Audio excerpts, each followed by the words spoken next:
Hello दोस्तों, आज की इस वीडियो में हम लोग सीखने वाले हैं बहुपद के बारे में, यानी पॉलिनोमियल्स के बारे में यहाँ पर सीखेंगे। लेकिन बहुपद को सीखने से पहले जो मैंने यहाँ पर बहुपद से संबंधित 9 टॉपिक्स दिए हैं, इन सभी 9 टॉपिक्स को आप लोगों को समझना होगा। इसको समझे बिना आप लोग बहुपद बिल्कुल भी नहीं निकाल सकते हैं, बहुपद को नहीं समझ सकते हैं। चर क्या होता है? चर को इंग्लिश में वेरिएबल्स कहते हैं। अचर यानी कांस्टेंट कहते हैं। पद को इंग्लिश में कहा जाता है टर्म। व्यंजक क्या होता है? इसका इंग्लिश में एक्सप्रेशन होता है। समीकरण, घात, गुणांक, प्रारूप और शून्यक, इन सभी जो 9 टॉपिक्स यहाँ पर दिए गए हैं बहुपद से संबंधित, इसको समझना बहुत ज़रूरी है। तब जाकर के आप बहुपद से कोई भी क्वेश्चंस आप हल कर सकते हैं।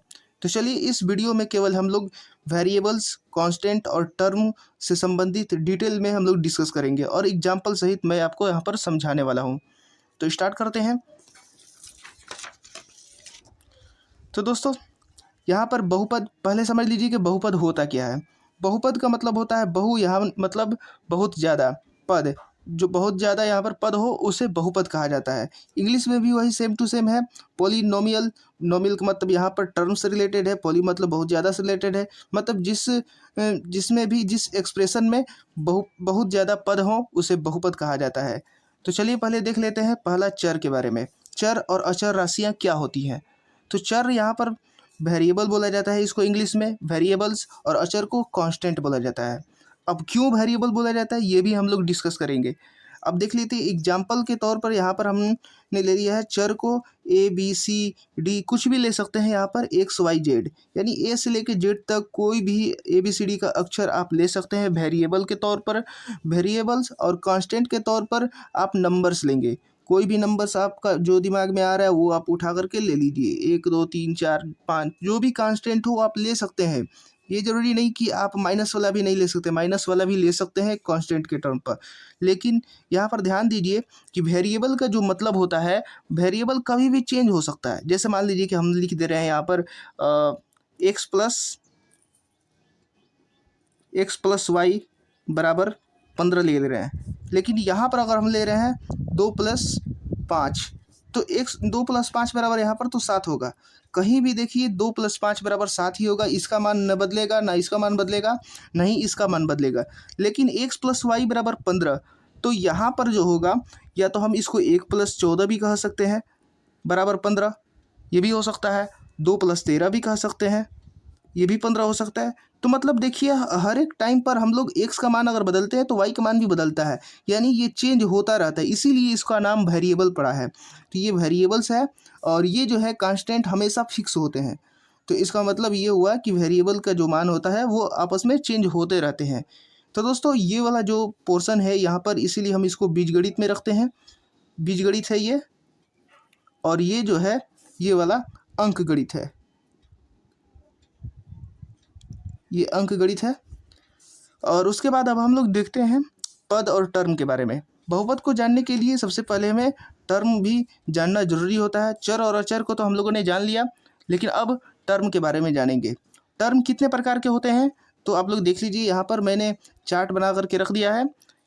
तो टर्म एक पद, द्विपद और त्रिपद, यानी एक पद मतलब एक ही पद होना चाहिए, द्विपद मतलब 2 पद होना चाहिए, त्रिपद मतलब 3 पद होना चाहिए। अब पद होते कैसे हैं, कैसे पहचानेंगे आप? तो एक पद को इंग्लिश में कहा जाता है मोनोमियल, द्विपद को कहा जाता है बाइनोमियल, त्रिपद को कहा जाता है ट्राइनोमियल। तो अब देखिए यहाँ पर एक एक करके एग्जाम्पल हम लोग समझते हैं। जो भी मैंने सब यहाँ पर लिख दिया है, लेकिन आप लोगों को समझाने के लिए, आपको कोई टाइम वेस्ट ना हो, इसलिए हम लोग पहले यहाँ पर लिख दिया है।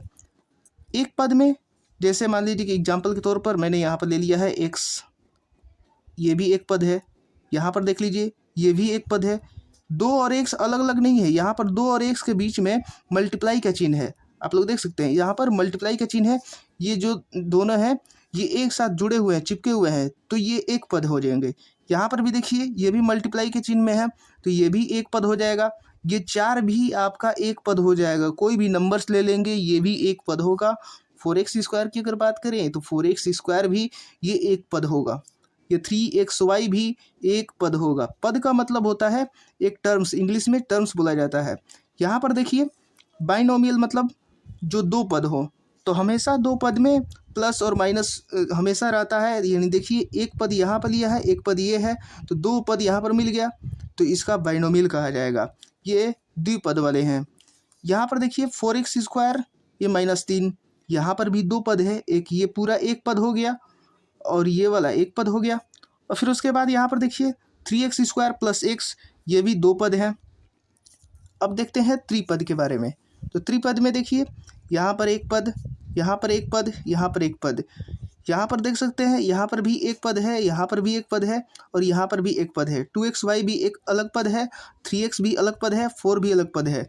आप लोगों के मन में बहुत ज़्यादा कन्फ्यूजन आ रहा होगा कि यहाँ पर जो है 2xy, इसका मतलब ये होता है 2 × x × y, इस तरीके से होता है। अगर मान लीजिए कभी कभी 3x लिखा है, तो 3x लिखने का मतलब ये नहीं होता है कि 3 + x है या फिर 3 - x है। इसका हमेशा बीच में गुणा रहता है।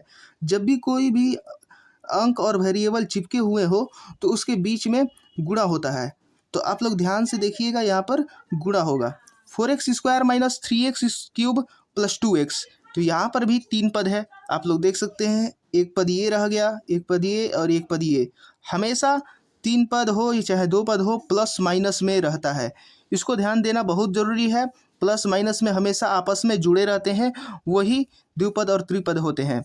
लेकिन एक पद में प्लस माइनस कभी भी नहीं होता है। आप लोग ध्यान से अगर देखेंगे तो हो जाएगा। अगर मान लीजिए कि एग्जाम्पल के तौर पर हम ये भी ले रहे हैं, जैसे x + 7x, तो हमें बताइए कि क्या ये द्विपद है? तो द्विपद बिल्कुल भी नहीं है। x + 7x को हम लोग जोड़ देते हैं, क्योंकि ये भी x है, यहाँ पर 1x है, ये 7x है, तो जुड़ करके 8x हो जाएगा।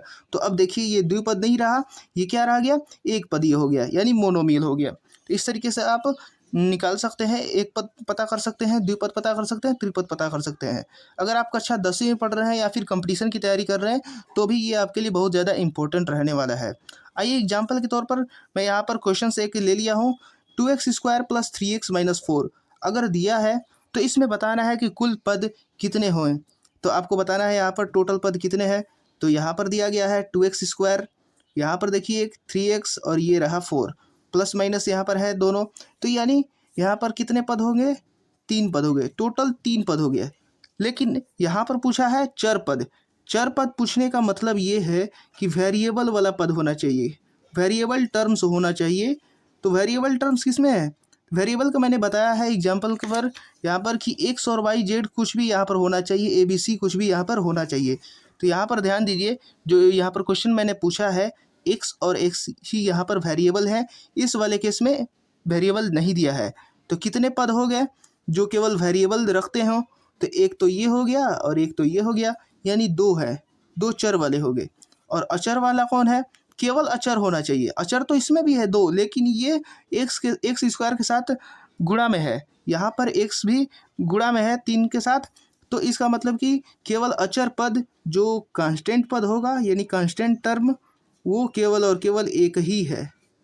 कितना है? केवल और केवल एक है। एग्जाम्पल के तौर पर एक और एग्जाम्पल हम लोग ले रहे हैं। जैसे मान लीजिए कि 3x5 + 4x ^ 4 - 3x³ + x² + 5। तो इसमें बताना है कि कुल पद कितने हैं। तो आप लोगों को कुल पद यहाँ पर बताना है। जैसे देख लीजिए, एक पद, 2, 3, 4, 5। तो यहाँ पर टोटल पद कितना हो गया? टोटल जो पद हो जाएगा, कुल पद यहाँ पर 5 हो जाएगा।